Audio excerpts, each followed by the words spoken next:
beloved Boss Mike Cervera.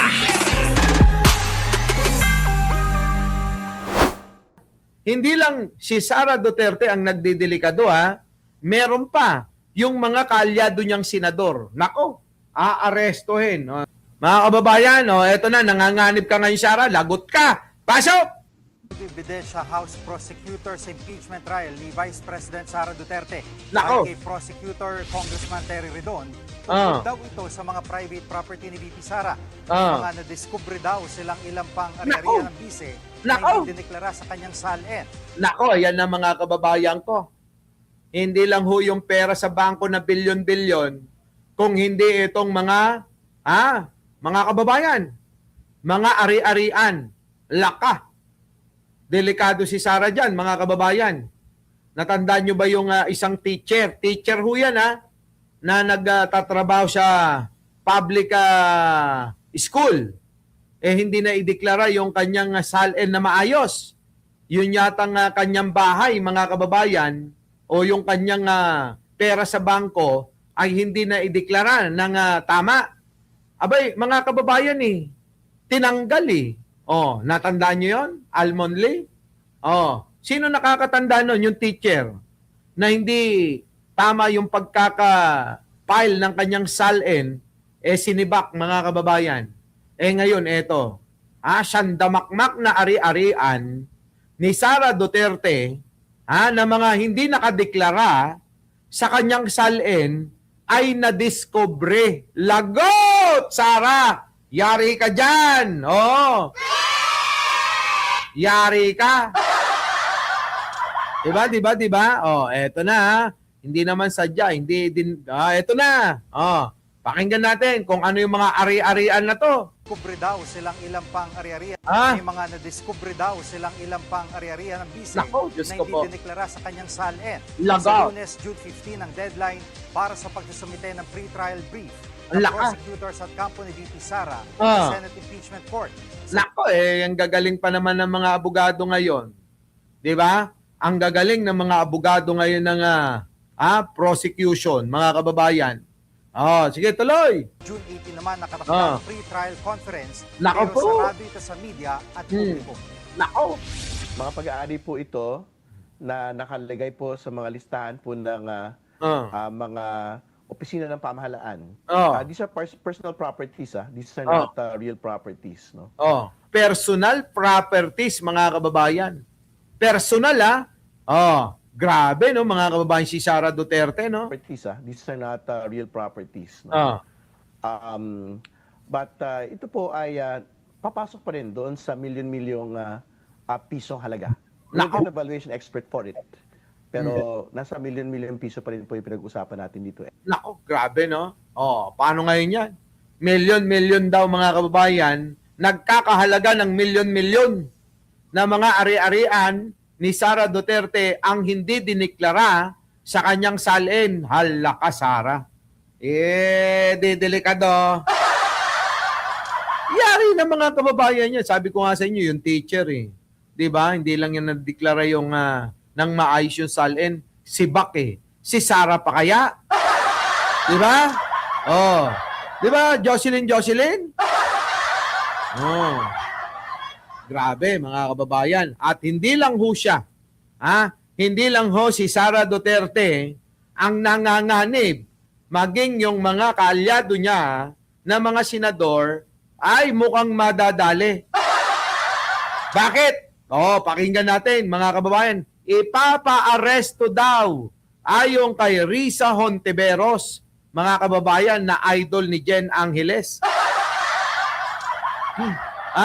Ewan ko bakit idol nila Jen yan. Yung mga babae. Si Risa Hontiveros, gusto nila. Kahit si Anino. Sabi nila, bakit ikaw? Wala, hindi pa ako ready mamili ng na may hinihintay pa ako. Diba? Mahirap naman makipag-commit. Kaagad-agad. Parang isang relasyon yan Ikaw makikipag-commit na. Hindi ka pa naman sigurado. Diba? Paano kapag tumakbo yung gustong-gusto ko? Paano pa ako aalis nun? Diba? Magiging salawahan ang tingin nyo. Tsaka na ako magdedesisyon kung sino talaga ang gusto ko at napupusuan ko. Pagka tumakbo na, nagdeklara yun, magdideklara na ako kung sino. Pero ngayon, second choice lang yan si Risa Hontiveros. Di ba? Tama, New Manila Walks. Puta, malupit yan, New Manila Walks siya. Ano ba yan? Yung mga walkers ba yan? Eto na mga kababayan, sino ba yung mga ipapa-aresto ni Risa Hontiveros? Kung nila Risa Hontiveros, kung sila ay magmamatigas, sinong mga senador yan? Risa Hontiveros, pasok! Tuhin namin sila. Yan ang babala ni Senator Risa Hontiveros sa tinaguriang Maleta Boys kung iisnabin nila ang susunod na flood control hearing. Nako mga kababayan ko, yung mga kaalyado ni Sara Duterte. Eto pala yung mga aarestuin, etong kargadores. Kapag ka inisnab nyo daw yung hearing na imbitasyon ng pinamumunuan ni Sherwin Gatchalian at ni Erwin Tulfo sa Blue Ribbon, nako, yari kayo. Yari kayo. Papa-aresto na kayo.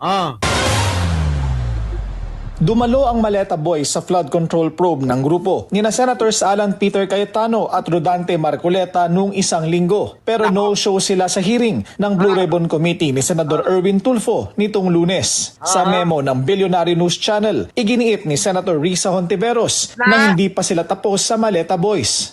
Definitely, iimbitahin po sila ulit, Willard, kapag fully constituted na ang Blue Ribbon Committee. Ibig sabihin, mahahalal na rin yung mga miyembro mula sa sa Blue Ribbon Committee at definitely iimbitahin po sila ulit. And by that time, I hope pauunlakan na nila yung imbitasyon. Hindi tulad nung nagmi-meeting kami sa Blue Ribbon Committee nung nakaraang araw. Andun lamang po sila sa taas. Nagpe-presscon pa.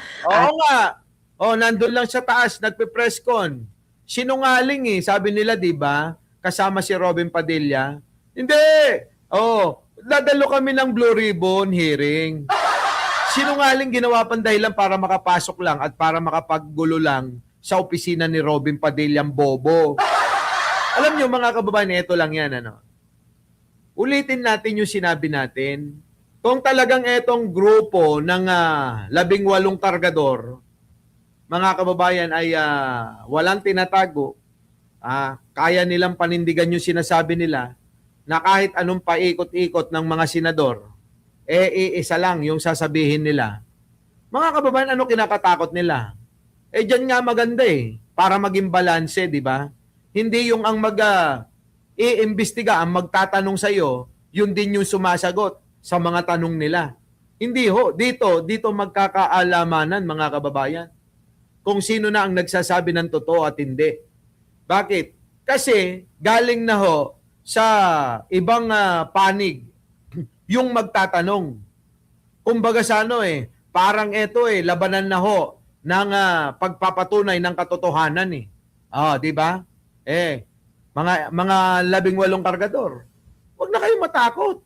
Diyan nyo ipakita. Kasi ganito yan. Pagkakataon nyo yan. Ako opinion ko.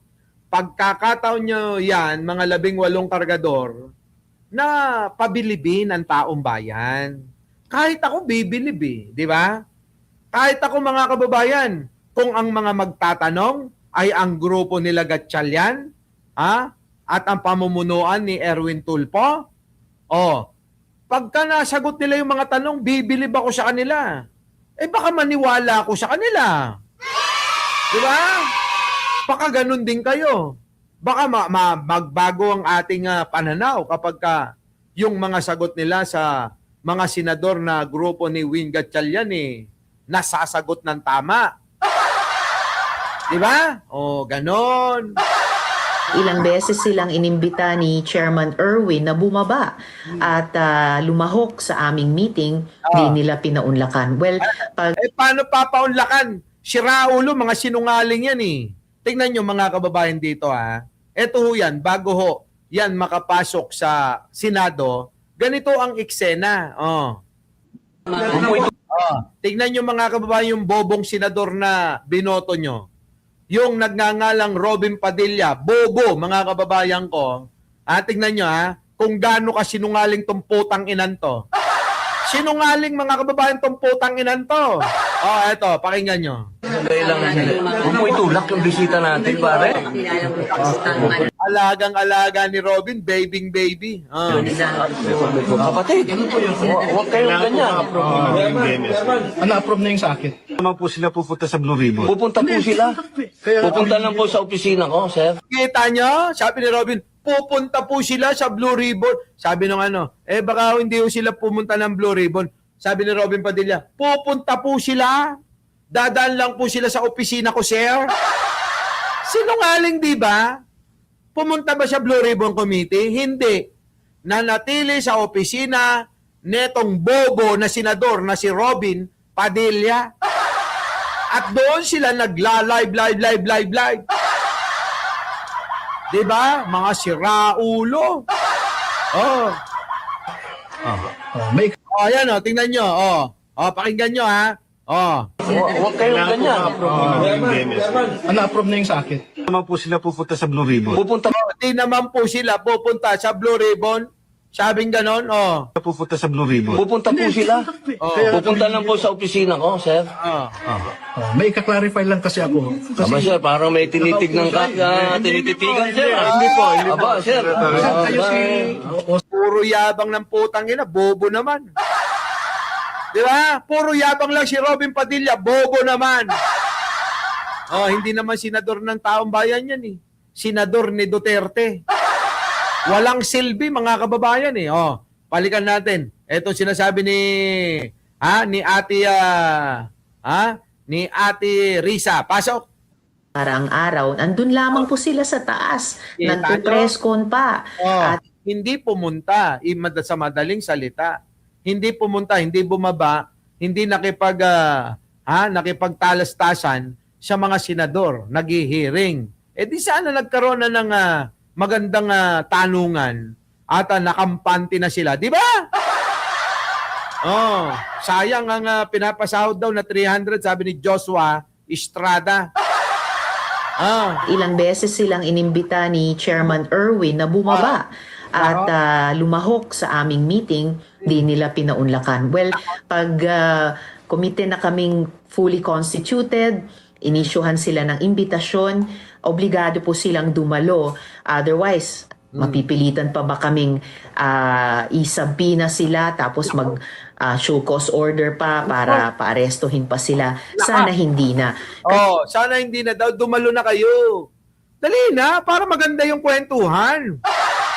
Pag dumalo itong mga ito, pupunta tayo ng Senado, mga kababayan. Manonood tayo, Manonood tayo ng live yung ganitong, nako, mga kababayan, maganda to. Maganda to, mga kababayan. Panoorin ng live yung kanilang, tanungan, kung sino sinungaling at hindi. Di ba, no? Kaya dumalo na kayo. Huwag nyo nang paabutin na kayo ay ipaaresto. Dahil hindi nagbibiro itong mga ito. Ipapa-aresto talaga kayo. Kasi importante sa komite marinig sa full hearing na ang kanilang testimonya. Para naman kay House Prosecution Panel spokesperson Sia Alonto Adyong na nakapanayam din ng memo, ang totoong misyon ng Maleta Boys ay ilihis ang atensyon ng publiko sa impeachment trial ni VP Sara. Sabi ko sa inyo, di ba, hindi tayo nagkamali ng pag-aanalisa. Ano ang pag-analisa natin dito? Di ba sabi natin, talagang ang lahat ng mga nangyayari na ito ay para kay Sara Duterte malapad ang muka. Sing laki ng batya. Para kay Sarang mukhang boksingerong bakla. Yan talaga mga kababayan. Edgar Tombok, replay tayo. Di ba? Mga kababayan, para kay Sara talaga Kahit anong paikot-ikot na unawa, mga kababayan, kay Sara talaga. Hindi lang Tony Ninublang maiihi sa lawal yung mga kargador, pati tong si Sara Duterte. Malamang magsuot to ng Pampers. Magsusuot ito ng hagis. Di ba, Karuba? Oo! Magsusuot ng... Nako! Tuloy. Very obvious talaga sa akin yon. Sila mismo naman talaga yung nagsasabi na they're really known to be a supporter of the Vice President. Grabe ka naman, pangapalang kakabig na. Ay, nako. Takdang mag-umpisa ang impeachment trial ni VP Sara sa July 6. Wait lang. Ito na nga ngayon, parang nabago na. Mukhang napabilis na, di ba? Oo, parang napabilis na, nabago na. Ngayong June na yata yun. June 18 na ba, mga kababayan? Kung hindi ako nagkakamali, mukhang June 18 na ho mangyayari ang hearing diyan sa impeachment trial ni Sara Duterte. Laka, mga kababayan. Sara, wag kang tatakbo wag kang mawawala yan na nga pre-trial na nga yan na nga ayun akala ko panaginip ko na naman. 'Di ba? Nako, yan June 18 yan ang pre-trial, halaka. Yari na mga kababayan si Sara, maiihiyan mga kababayan. Kaya wag na kayong magtaka, magsusuot ng hagis o kaya Pampers. Kakabahan niya ng husto, mga kababayan.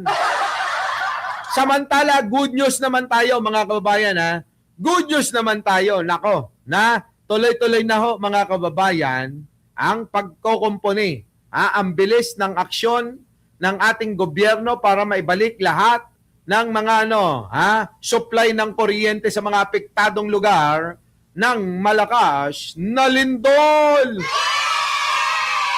Pasok! Na ibabalik ang supply ng kuryente sa mga lugar sa Mindanao na naapektuhan ng magnitude 7.8 na lindol. Ayon kay Energy Undersecretary Mario Marasigan, sa ilalim po ng Task Force Kapatid, ang kagawaran, tumutulong na po ang mga kawani ng ibang electric cooperative para mapabilis ang pagbabalik na supply ng kuryente. Yung pong ating Davao Sur Electric Cooperative, umabot na po sila ng 99.4% na nare-restore. Pero doon po sa South Cotabato Electric Cooperative 2, ito po yung sumasakop na General Santos City, out of 343,352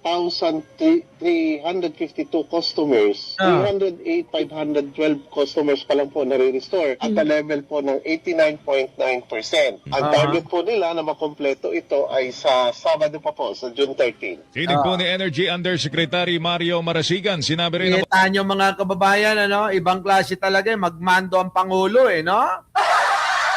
opisyal opisyal na operational o gumagana na po ang ilang bulk terminal o yung imbakan po na lang sa mga lugar na apektado ng lindol at patuloy ang kanilang pagsusuri sa ilan pang pasilidad. Mahigit 20 gasolinahan na lamang anya ang hindi pa gumagana. Parang dahan-dahan pabalik na ng normal, LB, biyahe ko, TV. Kasalanan daw ni Pangulo yung lindol. Sa bali po doon sa pinaka-latest na data namin, 21 gasoline station na lang po out of 894 stations ang hindi pa nagbibigay ng serbisyo. Tinig po ni Undersecretary Mario Marasigan ng Department of Energy. Paalala ni Marasigan, mahigpit na ipinatutupad ang price freeze sa mga produktong petrolyo, lalo na sa mga lugar na nasa ilalim ng state of calamity. Galing, mga kababayan, paano? Ano na, mga DDS, nasa na yung mga rally nyo? Mga putang ina nyo, puro lang kayo bunganga. Pero wala naman, sugod! Diba? Sabi nila, susugod kami sa Malacanang, katapusan na ni BBM.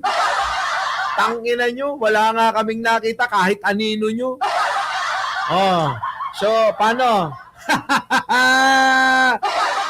Wala na ang mga DDS. Kakapranggot na lang.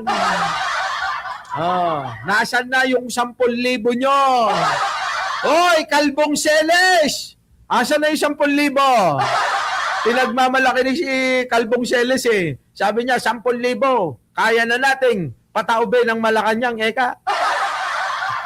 Putik na yan, mas marami pa yung tao doon sa birthday party na pinuntahan namin kahapon.